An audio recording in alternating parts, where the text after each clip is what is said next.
एक बार इस संत को भव्य आश्रम बनाने के लिए धन की जरूरत पड़ी। वह अपने शिष्य को साथ लेकर धन जुटाने के लिए लोगों के पास गए।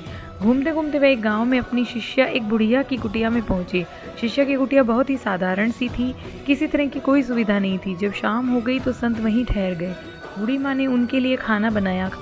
खाने के बाद संत के सोने के लिए माँ ने एक तख्त पर दरी बिछा दी और तकिया दे दिया और खुद वह जमीन पर एक टाट बिछाकर सो गई। थोड़ी ही देर में वह गहरी नींद में सो गई, लेकिन संत को नींद नहीं आ रही थी। वह दरी पर सोने के बाद आदी नहीं थे। अपने आश्रम में सदा मोटे गद्दे पर सोते थे। संत सोचने लगे कि जमीन पर टाट बिछाकर सोने के बावजूद गहरी नींद आ गई, मुझे तख्त पर बिछोने पर भी नींद क्यों नहीं आई।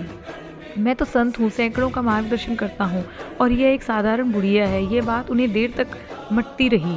सोचने लगे, एक दिन यहीं रुकता हूँ, देखता हूँ कि यह ऐसा कौन सा मंत्र जानती है कि इस अवस्था में भी इसे प्रसन्न है और इसे नींद आ जाती है।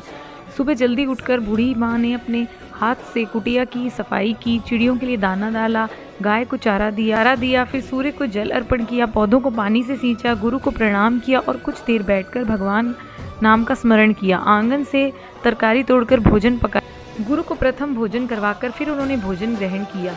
दिन में आस पड़ोस की बच्चियों को बुलाकर उन्हें हरि कथा सुनाई, हरि भजन का ज्ञान दिया। फिर संध्या पूजन, रात को पुनः सादे भोजन का प्रबंध और फिर सोने की तैयारी। गुरु सोचने लगे, आज फिर नींद नहीं आएगी, पूछ ही लूं कि क्या रहस्य है। संत ने पूछा, माँ तुमने मेरे लिए अच्छा बिछौना बिछाया, फिर भी मुझे नींद नहीं आई, जबकि तुम्हें जमीन पर गहरी नींद आ गई।